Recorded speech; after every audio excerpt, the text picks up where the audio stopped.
Hi, I'm Bill Bailey with the Food Channel, and today, since Thanksgiving is just around the corner, we are going to give a call to the Butterball Hotline operator, and we're going to get some turkey tips so you'll know what to do with your turkey. But I'm going to put her on speaker so you can hear her too.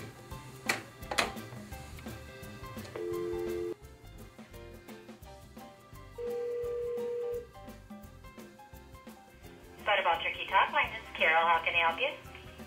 Hi Carol, this is Bill Bailey with the Food Channel. Hey Bill, how are you today? I'm doing okay. How are you? Oh, I'm fine. I'm beachy. It's Monday before the Monday before, and the phones are just crazy today. I guess, I don't know, people are suddenly realizing it's Thanksgiving and, a little bit, so we're busy. Are you in Calcutta, India? No. We're outside of Chicago. We're in Naperville. So how long have you been doing the turkey talk? You know what? This is my 25th anniversary year. Wow. Yeah, confetti balloons and the whole thing, so. Do you occasionally, I can imagine some of the calls that you get, do you sometimes have to kind of talk somebody down from the ledge, so to speak? Where do I put the meat thermometer? Hi, I have company coming tomorrow. My turkey's frozen hard as a rock. What do I do? You know, this is my first Thanksgiving turkey. Do I take the feathers off the turkey before I put it in the oven? Well, we talk to all sorts of people, and the most fun day for me is Thanksgiving because, it's the day when it's happening, and sometimes people do get themselves in a pickle, but there's very little situations that we can't solve. Which end of the turkey do I put the stuffing in? Well, at our house, it's really great that the turkey comes with two different cavities.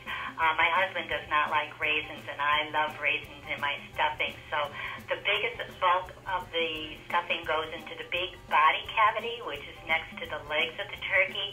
And then on the other end of the turkey is the neck flaps. And I call that the raisin-free zone. That's where my husband's stuffing goes, in that little cavity. You can put about 2 cups in that area.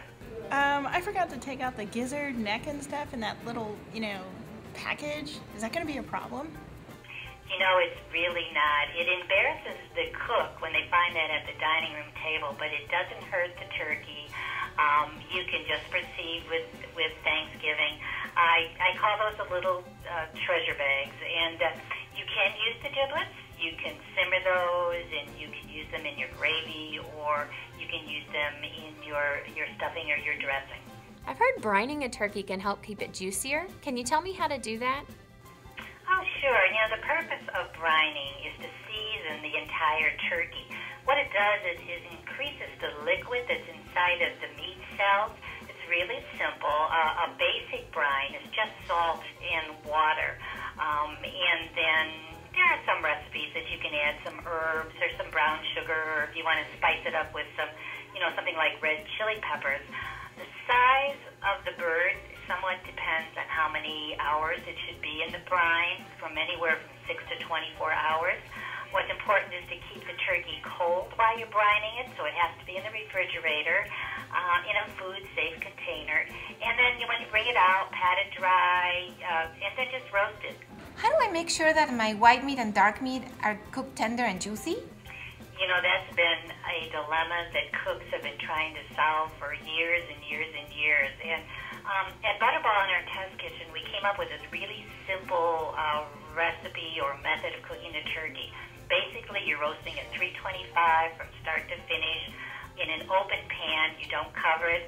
But in about 2/3, half to 2/3 of the cooking time, you do need to slide the turkey out of the oven and just cover the breast with a piece of foil. And what that does is it slows down the cooking of the breast. It deflects some of the oven heat so that that slows that down. But then the thigh meat, which needs a little bit more cooking to take the bounce out of the thigh, the heat will be penetrating down into that. And then in a perfect situation, which we do achieve in the test kitchen using that method, is that your breast will be about 170, the thigh will be about 180, and then the stuffing, if it is stuffed, 165.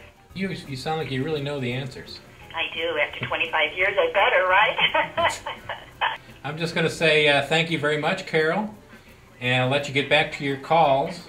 Well, thank you very much, Don. Thanks for stopping by, and have a nice Thanksgiving. Okay, happy Thanksgiving to you. Bye-bye. Bye. Okay, for all of your Thanksgiving needs, don't forget foodchannel.com. And if you do need to call the Butterball hotline, that number is right here. Happy Thanksgiving from the Food Channel.